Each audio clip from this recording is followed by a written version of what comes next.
കാണിക്കാം. ദെൻ പ്രോപ്പറായിട്ട് നിങ്ങൾ വർക്കൗട്ട്സ് ചെയ്യുകയാണെന്നുണ്ടെങ്കിൽ നിങ്ങൾക്ക് ബാക്ക് പെയിൻ ഉണ്ടാവത്തേയില്ല. നമുക്ക് ആ വർക്കൗട്ട്സ് ഏതൊക്കെയാണെന്ന് നോക്കാം.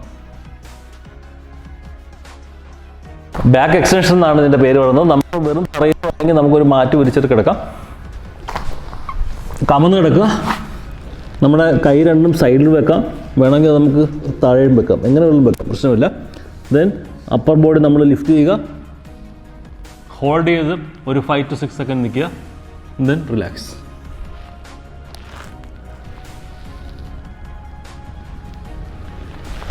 ഈ ബാക്ക് എക്സ്റ്റൻഷൻ നമുക്ക് ഒരു ബെഞ്ചിൽ കിടന്നുകൊണ്ട് ചെയ്യാം. അപ്പം കുറേ കൂടെ നമ്മുടെ മസിൽസ് കൺട്രാക്ഷൻ കിട്ടുന്നുണ്ടായിരിക്കും. കൈ ലിഫ്റ്റ് ചെയ്ത് നമ്മുടെ ബോഡിക്ക് പാരലായിട്ട് വരിക. റിലാക്സ്. ഒരു 5 to 6 സെക്കൻഡ് ഹോൾഡ് ചെയ്ത് നിൽക്കുക. Then relax. ഈ ബാക്ക് എക്സ്റ്റൻഷൻ നിങ്ങൾക്ക് ബെഞ്ചിലോ അല്ലെങ്കിൽ ഫ്ലോറിലോ കിടന്ന് നിങ്ങൾ ചെയ്യുകയാണെന്നുണ്ടെങ്കിൽ നമ്മുടെ തൊറാസിക് സ്പൈൻ, നമ്മുടെ ലെംബാർ സ്പൈൻ തുടങ്ങിയ എറക്ടർ സ്പൈൻ മസിൽസിനൊക്കെ നല്ല